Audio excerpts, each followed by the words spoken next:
Hi friends, இன்றைக்கி வீடியோவில் நம்ம என்ன பார்க்க போகிறோன்னா காரக்குழி பணியாரம் எப்படி பண்ணுறதுன்னு தான் பார்க்க போகிறோம். காரக்குழி பணியாரம் பண்ணுறதுக்கு முதல்ல மாவை அரைச்சி ரெடி பண்ணிக்கலாம். வாங்க மாவு எப்படி ரெடி பண்ணுறதுன்னு பார்க்கலாம். நான் இன்றைக்கி காரக்குழி பணியாரம் நிறைய செய்ய போகிறதுனால அளவுகள் கொஞ்சம் கூட எடுத்துக்கிறேன். நீங்கள் உங்களுக்கு தேவையான அளவு கூடவோ குறைச்சோ எடுத்துக்கோங்க. நான் மெஷர்மெண்ட்டுக்கு உலக்கு தான் எடுத்திருக்கேன். உலக்கில் 2 உலக்கு பச்சரிசி, 2 உலக்கு இட்லி அரிசி, 1 உலக்கு உருட்டு உளுந்து, நீங்கள் உடச்ச உளுந்தாக இருந்தால் 3/4 போதும், 1 டேபிள் ஸ்பூன் வெந்தயம், இதெல்லாம் சேர்த்து நல்லா 2 டைம் கழுவிட்டு ஊற வச்சுக்கலாம். ஊற வைக்கிறது பார்த்திங்கன்னா நல்லா 1 மணி நேரத்துலேருந்து 1.5 மணி நேரம் வரைக்கும் நல்லா ஊற வச்சு எடுத்துக்கோங்க. நல்லா ஊற வச்சு எடுத்ததுக்கப்புறம் ஒரு மிக்சி ஜாரில் சேர்த்து நல்லா அரைச்சி எடுத்துக்கலாம்.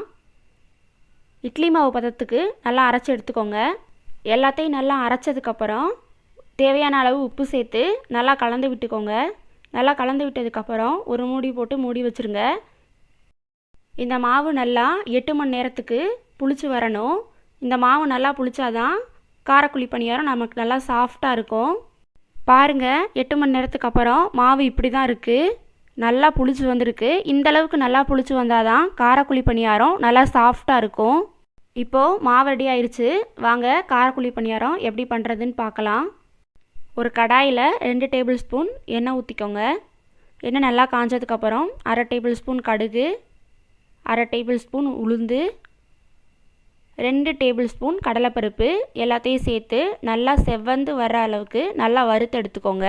இந்த அளவுக்கு நல்லா வறுபட்டு வந்ததுக்கப்புறம் பொடியாக கட் பண்ண 2 பெரிய வெங்காயத்தை போட்டு நல்லா வதக்கி எடுத்துக்கோங்க. கூடவே 2 பச்சை மிளகாயை நல்லா பொடியாக கட் பண்ணி அதையும் போட்டு நல்லா வதக்கி எடுத்துக்கோங்க. வெங்காயம் சீக்கிரமாக வதங்குறதுக்காக 1/2 டேபிள் ஸ்பூன் உப்பு சேர்த்து அதையும் நல்லா வதக்கி எடுத்துக்கோங்க. இந்த அளவுக்கு வதங்கி வந்தாலே போதும். இப்போ கொஞ்சமாக கொத்தமல்லி தழை சேர்த்து நல்லா வதக்கி எடுத்துக்கோங்க. கொத்தமல்லி தழை சேர்த்தோன்னே ஸ்டவ்வை ஆஃப் பண்ணிடுங்க. இந்த தாளித்த பொருள் கொஞ்சம் நல்லா ஆறி வந்ததுக்கப்புறம் மாவில் கலந்து பணியாரம் சுட ஆரம்பிக்கலாம். இந்த அளவுக்கு நல்லா ஆறினதுக்கப்புறம் மாவில் போட்டு நல்லா கலந்து விட்டுக்கலாம். மாவை நல்லா கலந்து விட்டதுக்கப்புறம் பணியாரம் சுட ஆரம்பிக்கலாம். பணியார சட்டி நல்லா காஞ்சதுக்கப்புறம் அரை குழிக்கு எண்ணெய் இருக்கிற அளவுக்கு எண்ணெய் ஊற்றிக்கோங்க. எண்ணெய் நல்லா காஞ்சதுக்கப்புறம் பணியாரம் ஊற்ற ஆரம்பிக்கலாம். இந்த மாதிரி ஒரு டம்ளரில் ஊற்றுனீங்கன்னா ஊற்றுறதுக்கு உங்களுக்கு நல்லா ஈஸியாக இருக்கும். பார்க்குறதுக்கும் நல்லா நீட்டாக இருக்கும்.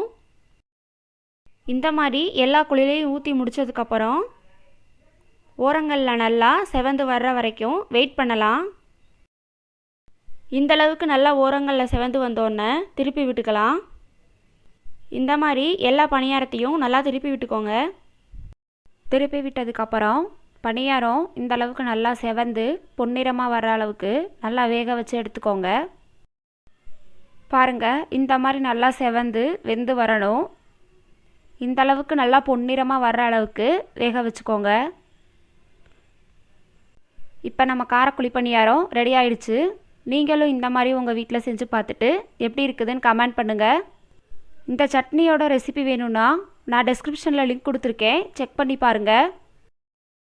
இந்த வீடியோ உங்களுக்கு பிடிச்சிருந்ததுன்னா லைக் பண்ணுங்கள், ஷேர் பண்ணுங்கள், சப்ஸ்கிரைப் பண்ணுங்கள். மறக்காமல் பெல் ஐக்கானை கிளிக் பண்ணிக்கோங்க.